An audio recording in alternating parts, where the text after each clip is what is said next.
fired it up. It is the PHNX Cardinals podcast. Bo Brack, Damien Anderson, the GM, Saul Bookman, hopefully getting on his phone, get some new players over this Arizona Cardinals roster. Big trade already went down today in the NFL. The rich get richer as far as the Philadelphia Eagles. Was it a missed opportunity for the Cardinals and Steve Keim? We're going to get into that conversation. Should the Cardinals maybe say farewell to A.J. Green, a guy who has lost his role? Should he maybe go on to maybe greener pastures for the veteran wide receiver? Excited to talk to you guys. Of course, this is brought to you by the DraftKings Sportsbook app, America's #1 sportsbook app. Don't forget to hit that like button, subscribe wherever you get your podcast, leave that 5-star review. Damien, what's going on, my man? Can't call it, man. Excited. Just excited to be here. I just like the coordination. I mean, the hats, the tablecloth. I realize that, I don't even know if they could see that, but just everything, black and white. I dig it. This is the best lid that we have. We have 4 solid hats, but it doesn't get much better than the PHNX black and white. Yeah. Saul, GM, coming off a huge PHNX Sun show, huge show last night. What's going on? Oh, the vibes are high. He's still smiling. The vibes are high. The vibes are high. It's nice when you smiling. win. It's nice when you win more than you lose. So we can relate. We can't really complain. We beat the best team in the NBA, or at least last year's best team in the NBA, the champion Golden State Warriors. And one of their premier players left a little salty. That's always fun too. Hey, you can't always be the top dog all the time. Sometimes you get your PB smacked and you got to move the fuck on. But guys, what I'll say, what I thought was just classic maturity of Book after that game, showing Clay so much love. Like, I don't know if you guys saw that interview. I mean, that it gets heated, amongst light skin and Saul. Like, we can't necessarily sit that close to each other. That's why we made sure we threw Bo in the middle here. Because when we bright up, it's just what it is. Hey, if you would have seen Twitter last night, that was like the *1 other trending thing was look at these 2 light skins going at each other, man. Trust me, as a light skinned brother, I know there's some real animosity. All love. All love. Oh man, I think that's a part of Twitter I don't get. I'm not privy to here. I'm more like you're different kind of light skin right here. I got the dungeon tan going on. I got the pale skin. Oh man, we got a loaded show for y'all today. But first, let's throw out a congratulations here. We're all dads here on the set here at Four Peaks, having a blast. And the Arizona Cardinals, one of their leaders, J.J. Watt, his wife, they welcomed their first kid on Sunday. There he is. Little beautiful Koa James Watt, another J, KJ Watt. This kid's going to get a contract in about 21 years. But, man, any fatherly advice for JJ and his lovely wife? I would just say just love them. Love on them. The world's going to do its best to try and beat you up. So just love on them and teach them how to laugh and enjoy this ride. They got a lot of resources. JJ and the missus, he's earned a lot, throughout his career. But with that, I would just tell him, your son's not going to listen to you. You know what I mean? Unfortunately, you're always dad. You're not going to listen to you. But put him in places where, you're teaching the same thing and being around some people that get them in the right place. Now, you had young kids as you went through your playing career. What kind of obstacles is he looking at right now? No obstacles right now. Life is good. I mean, he's on a great football team with, promise. He's young. And he has a baby, and he's got millions of dollars. Yeah, life is good for the Watts right now. And assuming all went well, with the health of their baby boy, right? But life is good, man. Enjoy this moment. This moment. Yeah, I mean, my only advice would be just guide them the best you can, and don't try to push them to do something that you would have done. 100. Let them find their own way and just help guide them in those, the right paths. I would love if all my kids were like superstar athletes and they put in the time and effort that I did.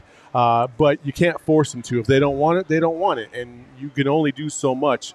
So, as a father, as a parent, as a mom, that's probably the hardest thing you have to learn, is because if they don't do it the way you would have done it, how do you not try to influence them to do the way you want to do, because that's not their life. That's not the way they're going to go about doing things. So that would be my only advice. Your kids are not, making up for where you missed out or where you fell short in your career. Well, you're a young dad, though. What advice you got? My advice right now, especially as he's in the thick of it, like your first kid, those first couple days, those sleepless nights, the feeding that never seems to stop, like – there's a light at the end of the tunnel. I promise you. It's like 10 weeks away.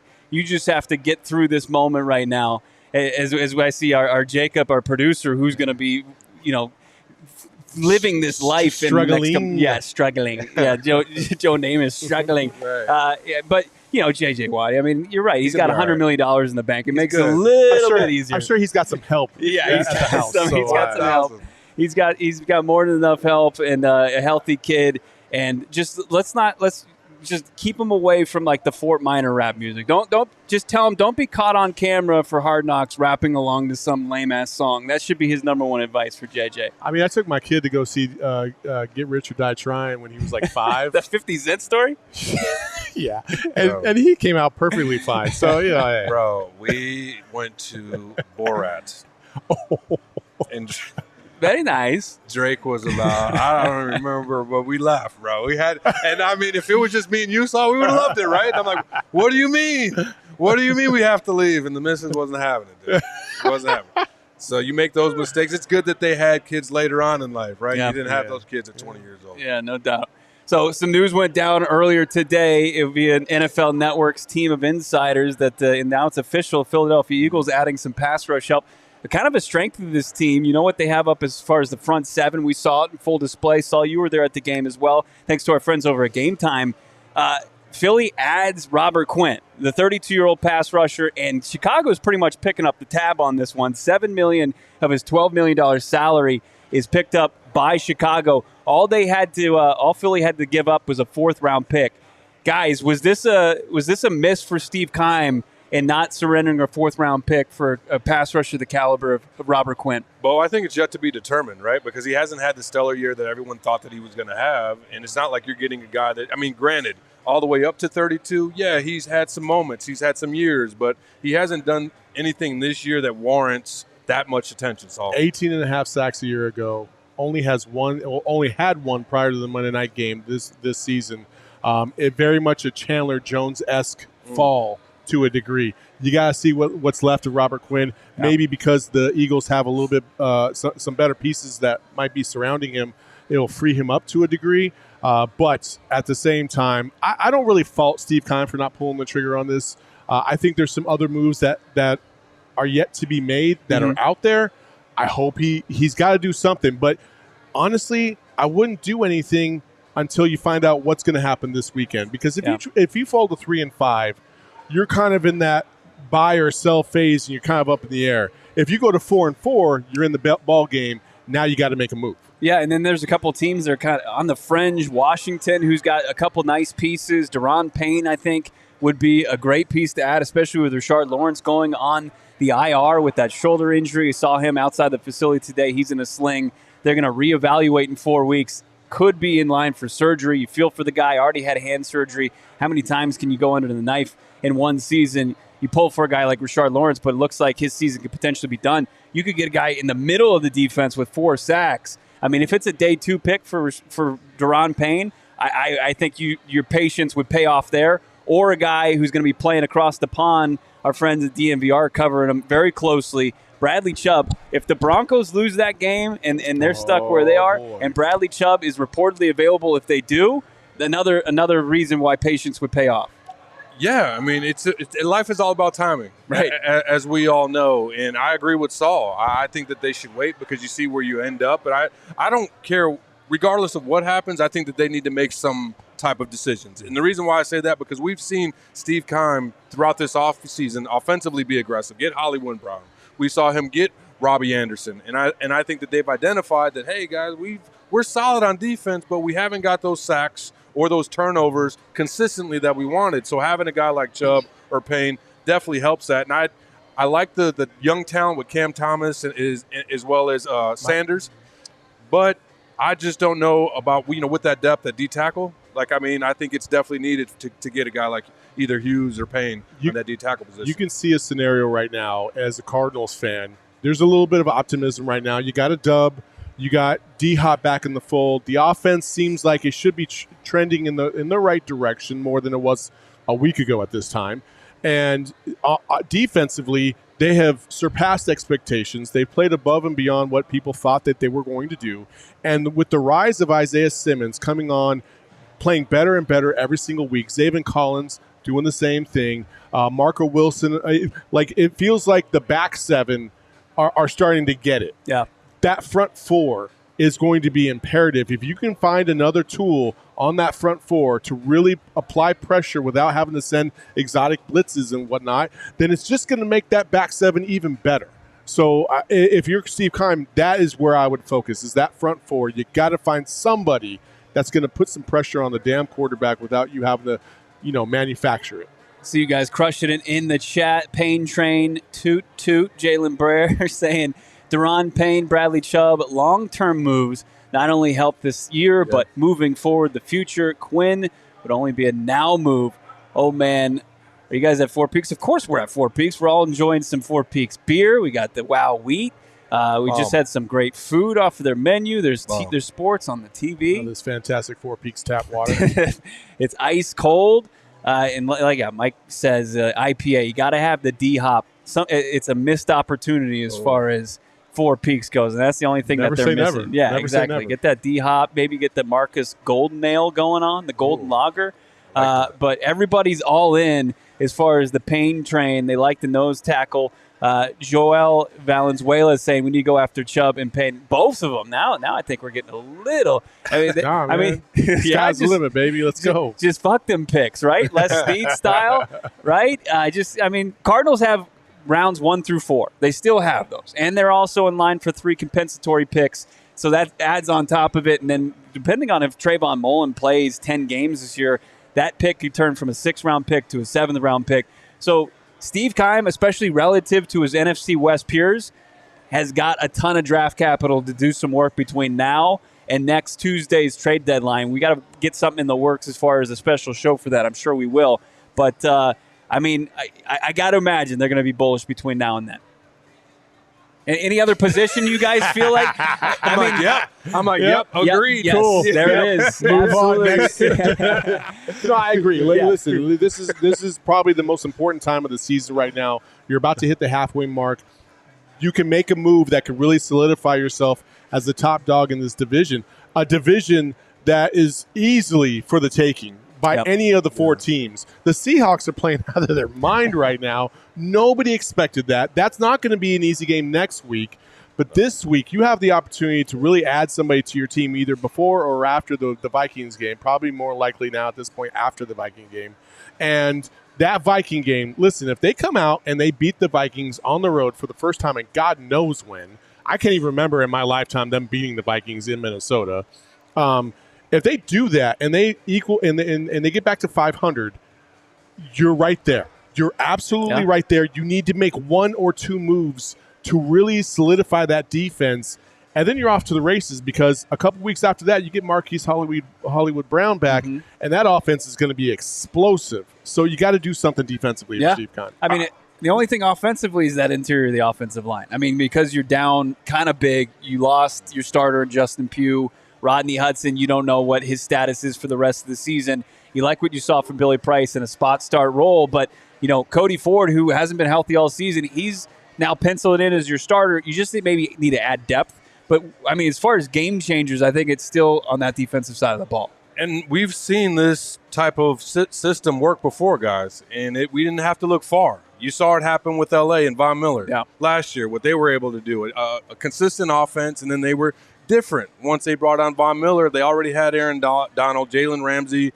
a good player, but he wasn't Jalen Ramsey of old. And just to see that impact that he had, them be consistently get pressure on the quarterback, that's what the Cardinals need. To your point, Saul, a little bit earlier, not having to manufacture pressure, not having to take guys from that secondary out of their natural positions and just being able to get home with 4, that would change everything for the Arizona Cardinals. Everything. And Arizona Animal points it out beautifully. Rams showed you the blueprint a year ago by getting Von Miller. You got to make a move like that to really solidify yourself. I'm telling you, I don't know. I look at the NFC, and I know we lost to the Eagles by 3 points, and it should have been an overtime game. And the Cardinals haven't looked the best until last week when they finally seemed like they put everything together. Yeah. The Cardinals could easily jump from a mid-tier team in the NFC to the best team in the NFC in a week's span. Yep. Like, they legit could do that, but they got to make a move. They do have to make a move. I love everybody's comments, who they think that they should upgrade, where they should upgrade. I think the cornerback spot, get Mullen back. I think you have 4 NFL-caliber cornerbacks, plus those two guys on the back end, as he said, always playing at a high level. And the emergence of Zaven Collins is playing better football. Zach Allen's is just a human TFL. We're going to get into a discussion about somebody who could exit this organization potentially before the trade deadline. But let me tell you about a bad beat first that player in particular got me on Underdog Fantasy. Because, Saul, I'd picked higher or lower, and you could pick up to 5 higher or lower selections, right? Mm-hmm. And you could make more money by the more you hit, right? And I was in line to go from $5 to $100, but A.J. Green torpedoed my chances of doing that by not seeing the playing field on Thursday Night Football. All he needed was 24 yards receiving, and I picked it. I don't know why. I gave you guys the good advice to stay away from him on that, but Underdog, it gave me even more action on that Thursday Night Football. It was an electric game. I mean, it had everything you wanted except for me winning an Underdog, and I just can't wait to get back on that app and make some more higher or lower selections. I'm liking what I'm seeing from DeAndre Hopkins. You need to search the App Store. Click on the link in the show notes with promo code PHNX. Get in an Underdog. It will double your first deposit up to $100. Use Underdog Fantasy. Use that promo code PHNX and get in the action today. Feel alive, even more alive like I did on Thursday night, despite the L that I took.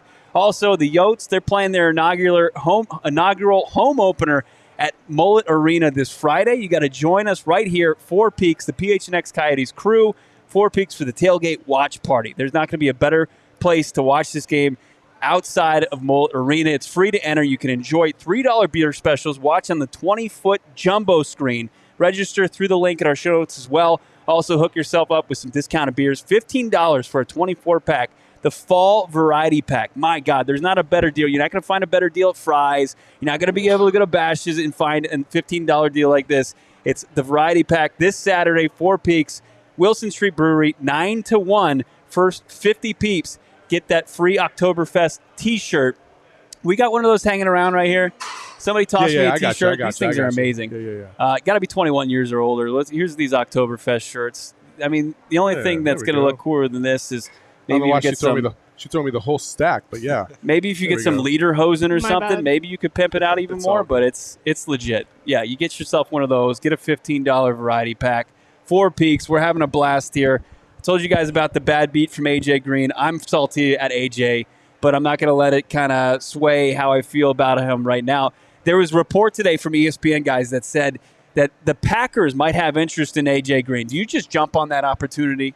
Unfortunately, guys, I got to go real quick. I will be right back. Okay. Give me a second. What do you think? Saul exits. DA, we continue this conversation as far as AJ Green. Bo, I mean, I think that I like it. You know, I think that if you can get some value there, and you always have to look at value and what you can get for them, and if it's minimal impact on, you talked about the draft picks that you have, if it's minimal impacts there, why not? I mean, you're always looking to upgrade your team, and I would just wonder if we've seen it in the basketball world, if it's a situation where you're just getting draft picks just to get that guy that you want, whether it's Nick Chubb or Payne that we talked about. Yeah, I think if you can get anything in return for AJ Green, he's been a model employee, right? He's a professional. He's always been a consummate professional, but this guy's role is evaporated. He had a big opportunity early on, and unfortunately, I think Father Time continues to be undefeated. And, 10 catches, 52 yards. You saw a couple of cases of the drops, but if you can get anything like that resembles like what you sent out for Robbie Anderson, like the new AJ Green here, who's fresher legs, younger, can make some more big plays that you expected from Green when you re-signed him, I think it's a no-brainer. Like I don't think that you hang on to him just in like in the case of break glass in emergency. Yeah, I don't think that you look at him in terms of depth, right? Because as you said, Bo, his impact hasn't been that of, we'd look at it like similar situation with Robert Quinn. Yeah. It's kind of underperformed expectations. And there was some communication difficulty between he and Kyler last year, and you expected that to improve, especially with D-Hop being out the first 6 weeks. And we didn't see that. So I think right now, if you're not playing, as the saying goes, if you're not, at the table, you're on the menu. And I think that Steve Keim is looking for wheel and deal anybody. Yeah. If you're not one of those starters making an immediate impact, you're trade bait. Yeah, he's not a guy that like, hey, we'll just sit on him for now and then hope like he develops. I mean, he's a 34-year-old guy, probably destined for Canton. At this point, Yeah, I agree with Mikey in the chat. AJ for 6th and the 7th. If you get even one of those, I think you pull that trade. Brian says he's not insurance policy. Absolutely agree with that. And then I also saw, too, just kind of putting it out today on the Twitter streets, AJ Green and the Packers. I mean, he's already helped the Packers win a game once before last year on Thursday Night Football. That one hurt, but, hey, I got to give credit. That's actually kind of is funny in a sick way. All right, today at practice, DA, we saw the return of James Conner. Darrell Williams was back out there in a limited capacity. You're a resident running back. Eno Benjamin's been so good. Eno's kind of taken the reins of this RB1 role and run away with it, for lack of a better term. And we've got him head-to-head with James Conner, who's coming back. Look at this. Eno, rush yards, 257. He's averaging over 4.5 yards per carry. He's got 2 touchdowns. Receiving yards, 146. Pretty similar to James Conner if you take away the yards per carry, 3.6 for JC.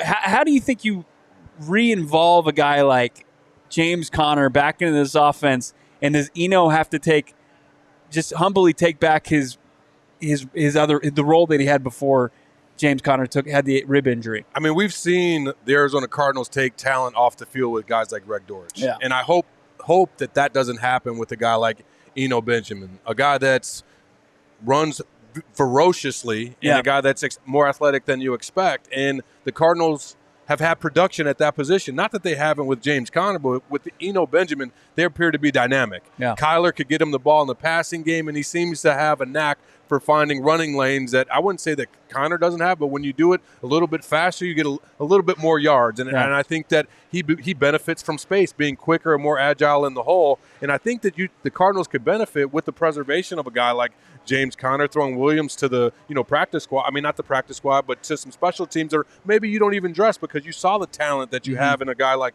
Keontae. Yeah. But I don't think that you can remove a guy like Eno Benjamin from the field, Bo, because the production that you've had and the fact that you got a good feeling with him winning. I can see in a situation where James Conner comes in on those 3rd and short or goal line situations. Yeah, it seems like he's money in the bank, but if you put him in a position where he's your bell cow, if he's getting 80% of the snaps, you're doing even him a disservice. You're doing your offense a disservice when, this team, it feels like they got to get knocked on the side of the head sometimes, like the Dortch situation, just for them to realize, like, he earned the playing time. He shouldn't have his playing time taken away just because of what his draft history was, what his status was, and Rondell Moore coming back, and they just wanted to fit him in. I think Eno, the jury was out at the beginning of the season. They didn't know. Like, sure, he looked good in OTAs. He looked good in training camp. Cliff's always been high on him, Bo. I know. He's always been high on him, but, like, could he say for sure, hey, he can play that Chase Edmonds role? Now we know, right? Now can he just take it over, and it looks more like it did last year where they had that perfect kind of harmony it's of definitely Chase Edmonds-esque. Yeah, for sure. Yeah. I just hope that they don't need, like, we don't need to see a game of James Conner coming in, getting the bulk of the snaps, and then not having as much success, especially kind of getting outside the tackles or getting in the open space like we've seen so far. I mean, the thing about Cliff, he's very player loyal. We've seen that. Yeah. And it seems the Cardinals organization, there's no reason not to love James Conner and how he's approached his professionalism and taking care of the game of business as an Arizona Cardinal. You respect that. I can't see him in a situation where they think that those two are both adequate, right? Like they think that those two are both equivalent to each other, and that James Conner would have had the same success against the New Orleans Saints as Eno Benjamin did. So, I think that James Conner is going to play, but I also think that what they've seen with Eno, we haven't had that same type of talk about Greg Dortch as we did about Eno Benjamin in terms of Cliff saying that he's the number one. They could speed up, go tempo with the Eno.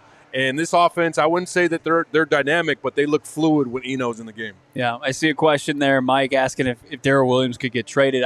The only team that might be willing to take on Darrell Williams is his previous team, as they've kind of pivoted. Yeah, Kansas City, they might take him back. But other than that, I'd be hard-pressed to see any team want to give up any kind of asset for a guy like Darrell Williams, who could potentially, with the emergence of Keontae, with Eno playing so well, could he just find himself looking for work at some point mid-season? You hope the Cardinals don't just cut bait there. But guys continue to kill it. The chat. What's Blake saying here? Conner needs to restructure his deal already. Too expensive for that lack of productivity. Look, you have to also keep in consideration the Arizona Cardinals were playing from behind the entire time that James Conner was healthy, the 5 games this season. Like, he was not – it was not a – the game did not translate into him getting carries to kind of find his role like he had last year, where he's more set up like if the Cardinals get out to a lead or if it's a tie game and they can run and continue that balanced offense, it's perfect for him. But if you're playing from behind, James Conner doesn't suit his game at all. No, and we saw some glimpses, right? We saw in a couple games where he had some 20-yard, 17-yard runs. We saw him making plays out of the backfield, catching what James Conner does. He always does well, making guys miss, running hard, catching the ball, and making more than what you expect from your running back. It's just that, unfortunately, Eno looked dynamic. That's the nature of the beast. One man's trash is another man's treasure, and then unfortunately, an injury becomes an opportunity. So, kudos. I respect them both. They're both playing great football, but you have to find ways to keep Eno Benjamin on the football field because he's just been dynamic and he's helped your team win. Look what he's done. Just getting away from just what he does running the football, toting the rock, catching the football. Both of those, you can check the box that he does those at a very, a good enough level, if not above average at some point. What he does in pass pro. Yeah. What he just brings on each and every play, it's undeniable that he should be out there. And, Bo, when you have a guy that's, roughly 5'8", 100 or 205 pounds, coaches, look at that as a detriment because to your point, that's what they ask. Hey, can he block? Is he going to hold on to the football? Can he protect our quarterback, our, $45 million investment? And when you have a guy check all those boxes and playing as fast and ferociously as Eno Benjamin has done for this team, we saw a glimpse of it last year. We always go back to that 49ers game when he ran over the guy. And you see that type of energy every time, every rip Eno touches the football. So I think that the team sees it. Obviously, the front office sees it. And I think that, keeping it 100, James Conner got to see it. And you have to understand that, hey, if we want to win, who gives us the best opportunity? It's not ego anymore if you really want to win. Yeah. Who gives us the best opportunity to win? And I think that Eno Benjamin does that for the Arizona Cardinals. And I think, Conner, who was close to playing on Thursday night, when he was ruled inactive, he was a guy that was out there in his street clothes or his workout clothes, getting the rest of the running backs ready to play that night. And he's a guy that he's a big homie. He doesn't have an ego. He wants to just win. He's at the point in his career where he's just like, it's not about stats. It's not about me getting the bulk of the carries. It's about the dubs. That's the only thing that he cares about, and you got to appreciate a guy like that. He's a consummate professional. We saw just the adversity that he's been through in his life and just how he approaches the game. Going through that, going through cancer treatments, continuing to play football, you cannot help but respect a guy like James Conner. And I think that he brings value to the running back room. And not to mention he can play this game at a high level, but I think we all understand going with the hot hand. Yeah. And that's Eno Benjamin right now. Yeah, we got some tidbits from practice today. We'll get into that in just a bit, but I got to tell you right now, OG's is changing the game. They have launched their brand new Sleep Edition gummy. And you don't want to sleep on these. Absolutely not. The aquaberry flavor. They got the OGs now flavoring dreams instead of flavoring life. It's flavoring dreams as well. 2-to-1 THC to CBN ratio gummy. You're like, what the hell does that even mean? I didn't go to weed college. Let me tell you. Actually, the CBN is the compound that helps specifically with falling and staying asleep. So you're not going to have a problem if you wake up in the middle of the night. It's going to keep you sleeping comfortably. OGs, you got to find out more about their other products as well because they do flavor life. You got the orange creamsicle gummy, which is probably goated already at this point. I know our guy Frank Sanders loves it. Check out all of their products right now online, ogsbrands.com. That's OGEEZbrands.com. Check them out on Instagram as well. Got to be 21 years or older. You can find their products in your local dispensary. Also, new customers getting in on DraftKings Sportsbook right now. If any $5 NBA money line bet, can get $200 if your team wins. That's right. If you put any money line bet for $5 down on the NBA season right now, you can get $200 in return. You can also boost your winnings up to 100% with DraftKings stepped up same game parlays. That's the best way to do it. It's simple. Download the DraftKings Sportsbook app. Use the promo code PHNX. The promo code PHNX on DraftKings Sportsbook app. Minimum age, eligibility restrictions apply. See the show notes for the details on the DraftKings Sportsbook app. Okay, so we'll get to Marco Wilson winning the Defensive Player of the Week and what that could mean for the young corner. But a couple other notes. James Conner is day today. So is Darrell Williams. And so is Matt Prater. And Rodrigo Blankenship, who is just signed to the active roster. He kicked on Thursday night. He was fine. He missed one PAT, which is a little troublesome, but looks way better than our guy Matt Amendola, no doubt about it. I don't know why he said he's our guy. He's not. I don't know if he's anybody's guy right now. He just right. had a tough Cardinals experience. But Blankenship could hold the kickoff duties for the Cardinals, and Matt Prater could come back from the hip injury potentially, according to Cliff Kingsbury, and kick for the Cardinals just on field goals. And I mean, when you think back to this Minnesota game from last year, it came down to their place kicker missing from like inside 40 yards to lose the game. So kicking has been a big, big thing in these matchups, and has been big with the Arizona Cardinals the last couple of weeks. I mean, well, given the Vikings are 5-1, and all the games that they've won has been by one score. Yeah, it's going to come down potentially to kicking, and or missing a field goal. So I think that the Cardinals feel confident with Blankenship. They've won games with him. He's made kicks for them. I think it's a situation where they would love to have Prater, but if they have to go into war with Blankenship, they feel comfortable at that position. Yeah, I mean, you feel 100 times more comfortable than you did at this point last week. You won with him, Bo. Yeah, you won with him. He made a 50-yarder. He was solid. He was solid in the kickoff game. Something that was a knock on him back in his Colts days. He had that kick out of bounds that crushed the Colts, and Colts fans will let you know about it. If you mention Rodrigo Blankenship's name on Twitter, just be careful, and your boy's telling you that right now. As far as Cliff Kingsbury, I thought it was interesting the other day. He had to confirm, and coming off Thursday night, he had to confirm that he was going to continue to call plays for this team. Like, at what point do we leave Cliff alone as far as the play calling duties? Like, does he just have to continue to put forth decent performances? I mean, I think that Cliff became the head coach based on his play calling, ability, and I know that Kyler has dismissed it. Maybe it's Mark Dalton, you know what I mean? Tell him, hey, you know what I mean? Like, hey, we got to address the elephant in the room. Mark Dalton being the Cardinals, head of communications over there. So to me, I don't know. I don't think it's necessary. I think that maybe he was asked, Bo. I mean, you're closer, have a closer pulse to it. I don't think it's necessary. As long as he's the head coach, he's going to be the play caller. And as long as he and Kyler Murray are rocking, that's going to be the deal. I mean, you guys can let me know in the chat, but if I see the offensive performance, the best offensive performance, it wasn't perfect by any stretch on Thursday night, and there was the questions before that, I think you at least give him this week to kind of just parlay this performance, like that they scored 28 points, or was it 25 points offensively, plus what they did defensively. I mean, we've got a graphic here. The offense with D-Hop and the offense without D-Hop, like Cliff Kingsbury is a very capable play caller with DeAndre Hopkins, and I'm sure a lot of offensive play callers are way better with DeAndre Hopkins than are without. 9-2 overall, and those two losses, I mean, you think Green Bay, that's where he injured his hamstring, and then he injured his knee against LA. Those are the two L's with DeAndre Hopkins the last 11 games. They're averaging over 30 points per game, and then without it's not a 5-2 record. At 2-5, we flipped that, and only 20 plus points per game, so under 21 points per game. I mean, Cliff can call an offense. Kyler's a better quarterback.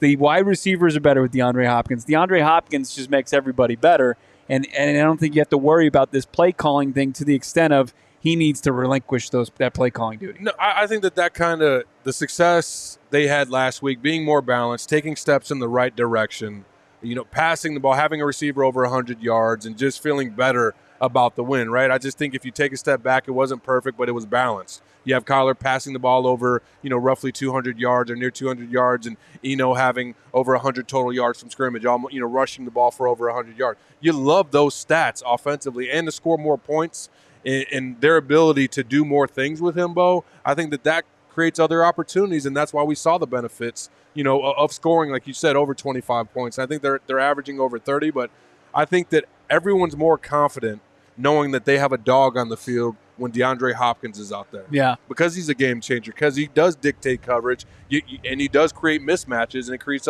opportunities for everyone else. They were talking about, and they were asking Cliff and Kyler today at their press availability about moving DeAndre Hopkins back. And I thought it was interesting what Kyler said. It's like when Nuke came to the organization, it was during the COVID offseason, and he was like, I was shocked he had 1,400 yards because he would play on the left side of the field.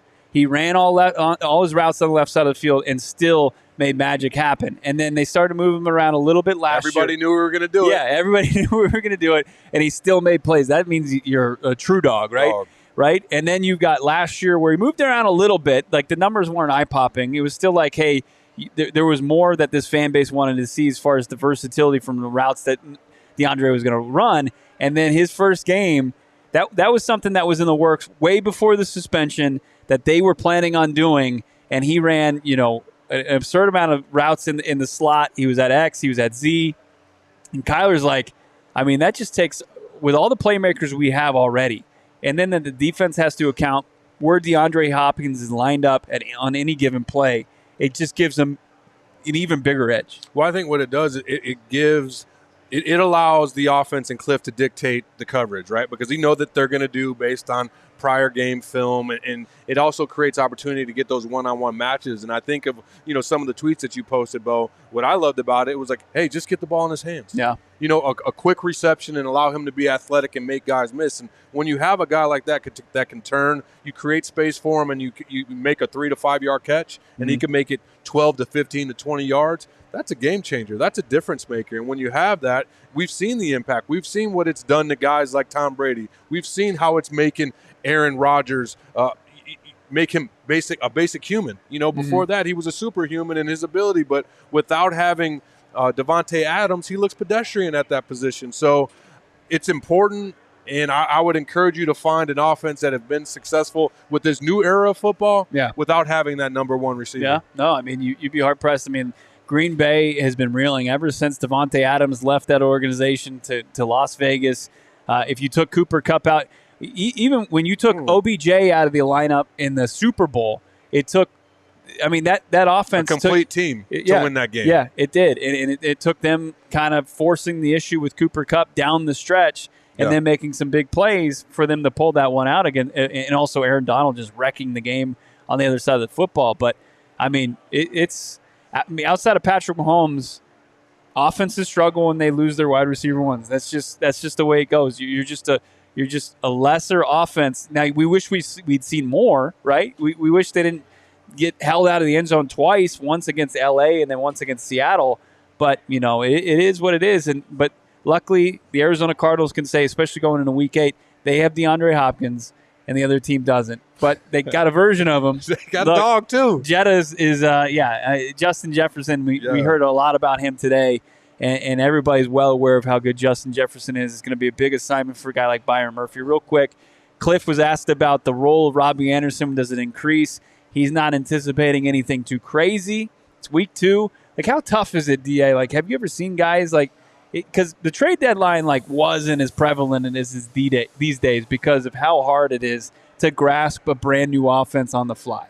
Yeah, but I mean, I think that Robbie's been around enough, and they've had so much turnover at the Carolina Panthers that he's been able to group certain sets, certain nomenclature, certain verbiage together, right? So for the most part, I either have based out of this call, I have a post, a sit route, a deep end, a curl, you know what I mean? And he could categorize all his routes into some type of understanding, right? Or it might be a situation where he's that much of a dog, they got the other receiver, tell Robbie what he's doing. You know what I mean? He's that good, tell Robbie what he's doing. So I guarantee that they're working with him, and then maybe that's part of, that's his poker face. That's Cliff's poker face. Like, don't expect to see much to Robbie Anderson. He gets out there because to me, I like Rob. I think that he's like that one step down from Hop. Like, Hop is that dog, but Robbie has moments where you're like, damn, like he's a very good receiver, and he's a problem for most. And we talk about those explosion plays and what he can do, and that's what you're looking for with the impact of Robbie Anderson. I mean, he played 12 snaps, so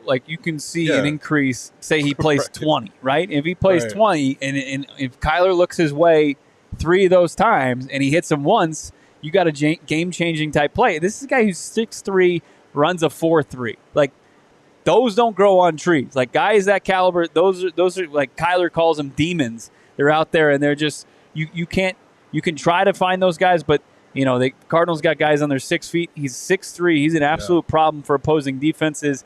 And the Vikings, it might be nice that they have no clue what to expect from a player like that? Bo, I think it's all about efficiency. If you see him a minimum of 20 plays and in the 3 or 4 plays that the ball is thrown to him, he catches and their first down or impactful plays, keep drives a lot, that's all you want. Yeah. If he draws a pass interference penalty, that's all you want. And I think that when we've seen from the talent that this team has gotten where they've tried to put guys in positions to be successful, they don't want to overload them with information or playing time, right? Because they may not know what they're doing. This is definitely the approach that they've taken with the rookies. But a guy like Robbie Anderson, I think that he's forgotten more than the rookies know. Yeah. You know what I mean? One of those situations. So I think it's about a matter of time before they get him on the field. Because to your point, Bo, being 6'3", running a 4'3", he's a matchup problem too. Yeah, and Robbie Anderson is like adding that game-changing chair to your living room that you can find at More Furniture right now during their fall share. That's right. Their fall sale's going on. You can receive a $100 gift card for every $1,000 you spend. You can pimp out your living room, your dining room, your bedroom set. Check them out, morefurniture.com. That's morefurniture.com. More Furniture hooking you up. Also, got to tell you got to get in on the the end zone celebration shirt that we got going on, phnxlocker.com. It's the celebration shirt we got going on. You don't want to miss out on this. This thing's legit. It's the Baby Yoda pose, and it's the one that was made famous last year. Check it out, phnxlocker.com. Emma, you want to say something? I just want to give you some flowers real quick. Yeah. Because your ad transitions are seamless every time. Man, it's like he studies. Yeah. It's like he knows. Like he's done this before. Yeah. You guys are good, like going on with a conversation, not on the rundown, but you're still able to see me get the. I'm proud of you, Bo. Is it goat level? Is it goat? I think it's like goat level with his transitions. You know, he finds ways. He's getting there. Like goat level, it's right up here. Bo's like a little bit, 2 steps down. He's pretty good. So you're like having like Robbie Anderson of broadcasting. I'm blushing right now. Yeah, you guys, I'm gonna walk around Four Peaks with my chest held up high, and people are gonna be like, "What's up with that guy?" He's like, "I just got the ultimate compliment." Yeah. We appreciate everybody tuning in. You guys crushed it in the chat. Be sure to join us again on Friday. We're gonna have our full preview show going on at 4:30 live from the PHNX studios. Also, we got our audio-only version, or audio-only show going down Thursday night. We'll have that wherever you find your podcast. But subscribe to PHNX Sports here on YouTube. Also, follow us on Twitter at Damien Anderson, at Bo Brack, and at PHNX_Cardinals. And, of course, our guy, Johnny Venerable. Yeah. Follow him, the Ultimate Cardinals Insider. Great content coming your way every day on the Bird. Be sure to subscribe. Leave a 5-star review anywhere you get your podcasts. We'll be live, like I said, 4:30 on Friday. Yeah. And then we'll have our halftime show early Sunday morning. Vikings, Cardinals. We're ramping up the coverage on that. It's coming up. Keep it locked right here, PHNX Cardinals. Thanks for watching.